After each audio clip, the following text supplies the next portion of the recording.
Jubilee Hills by election సంబంధించి క్షణక్షణం ఉత్కంఠ రేపుతా ఉంది. ఇవాళ 6 గంటల ప్రాంతం నుంచి ఇప్పటివరకు పోలింగ్ కంటిన్యూ అవుతోంది. ప్రస్తుతం మనం ఎల్లారెడ్డిగూడలో ఉన్నాం. ఇక్కడ దాదాపు ఒక 10 నుంచి 15 బూతులకు సంబంధించి ఉన్నాయి. సో గతంలో కంటే ఇప్పుడు ఓటింగ్ శాతం చూస్తే తగ్గే అవకాశం ఉందంటుగా కొంత సమాచారం అయితే అందుతూ ఉంది. ప్రస్తుతం 1 గంట ప్రాంతంలో ఇప్పుడు 31%కి పోలింగ్ శాతం నమోదైనట్టు ఎలక్షన్ కమిషన్ చెప్తా ఉన్నది. సో ఇక్కడ చాలా అనుమానాలు వస్తూ ఉన్నాయి. ముందుగా మనం మొదటగా మాట్లాడుకోవాల్సింది ఇవాళ ఏదైతే కాంగ్రెస్ పార్టీకి సంబంధించి డబ్బుల పంపిణీ జరుగుతూ ఉందంటూ కూడా చాలా సోషల్ మీడియాలో ఆ వీడియోలన్నీ కూడా వైరల్ అవుతూ ఉన్నాయి. సో యథేచ్ఛగా ఎక్కడ పడితే అక్కడ డబ్బులు పంపిణీ చేస్తూ ఉన్నారు.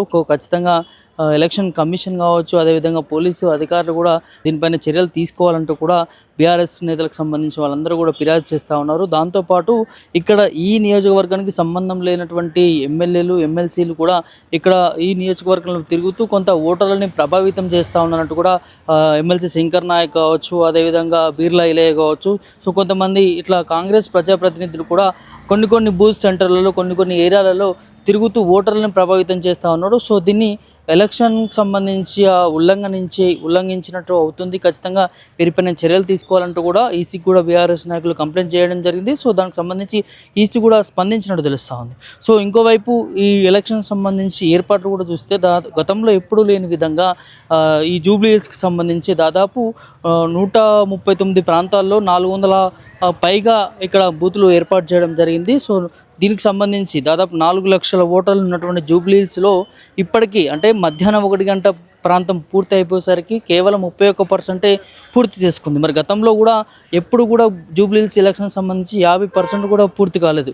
ఓన్లీ 2014 సంబంధించి ఎన్నికల్లోనే మనకి 51 పాయింట్ చేంజ్ రావడం జరిగింది. 2018 ఎలక్షన్లు కావచ్చు, 2023 ఎలక్షన్లు కావచ్చు, ఎప్పుడు కూడా 50% ప్లస్ కూడా ఇక్కడ జూబ్లీహిల్స్లో ఎప్పుడు కూడా పోల్ అవ్వని సిచ్యువేషన్స్ కూడా చూసాం. మరి ఈ బై ఎలక్షన్స్లో ఎట్లా ఉండబోతుందో ఒకవైపు ప్రచారాలు కూడా చూసాం. అన్ని పార్టీలకు సంబంధించి ఇటు బీఆర్ఎస్ కావచ్చు, అటు అధికార కాంగ్రెస్ పార్టీ కావచ్చు, ఇటు బీజేపీ కావచ్చు, దాంతోపాటు ఇండిపెండెంట్స్ కూడా పోటీ చేయడం జరిగింది. సో ఇవన్నీ కూడా చూస్తూ ఉంటే ఇక్కడ జూబ్లీహిల్స్ బై ఎలక్షన్స్ ఎవరు గెలుస్తారనేది ఉత్కంఠగా మారుతూ ఉంది. క్షణక్షణం సర్వే పోల్స్ కావచ్చు, ఎగ్జిట్ పోల్స్ గురించి కూడా 6 గంటల తర్వాత ఎగ్జిట్ పోల్స్ కూడా రాబోతూ ఉన్నాయి. అదేవిధంగా ఎలక్షన్ కమిషన్ కూడా ఎంత నమోదయ్యే అవుతుంది అనేది కూడా చెప్పే అవకాశం ఉంటుంది. సో దీనిపైన ఖచ్చితంగా యావత్తు ఇప్పుడు తెలంగాణ చూస్తూ ఉన్నారు. ఎవరు గెలుస్తారు, ఎవరికి ఎన్ని ఓట్లు వస్తాయి, ఎవరు సీట్ దక్కించుకుంటారు, ఇటు సిట్టింగ్లో ఉన్నట్టు బీఆర్ఎస్ గెలుస్తుందా లేకపోతే అటు కాంగ్రెస్ అధికారంలో కాంగ్రెస్ పార్టీ గెలుస్తుందా అనేది ఖచ్చితంగా సర్వత్రా ఉత్కంఠగా మారుతూ ఉన్నది. సో ఇవాళ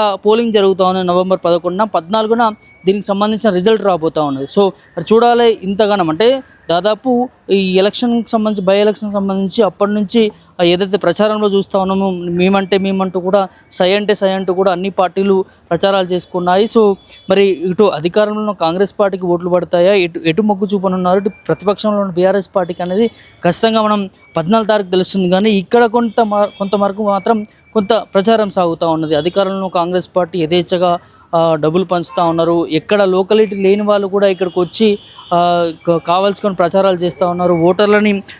ఓటర్లని ప్రభావితం చేస్తూ ఉన్నట్టుగా చెప్తా ఉన్నారు.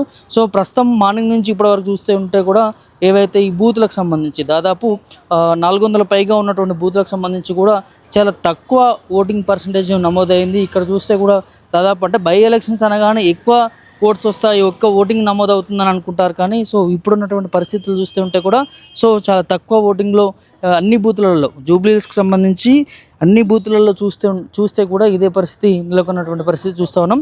మరి సాయంత్రం 6 గంటల తర్వాత ఏ ఓటింగ్ పర్సెంట్ కావచ్చు, సో బైపోల్ ఎన్ని పోల్ అయ్యాయి, ఎన్ని ఓట్లు పడాయి, ఎంత అంటే లాస్ట్ ఇయర్కి ఈ ఇయర్కి ఎంత ఓటింగ్ పర్సెంట్ నమోదైంది అనేది ఖచ్చితంగా 6 తర్వాతే చెప్పే అవకాశం ఉంటుంది. సో ప్రస్తుతానికైతే ఇప్పటివరకు 31% ఓటింగ్ నమోదైనట్టు ఈసీ చెప్తా ఉంది. వీడియో జర్నలిస్ట్ షోతో ప్రభాకర్ మిరెట్ టీవీ ఎల్లారెడ్డి గురించి.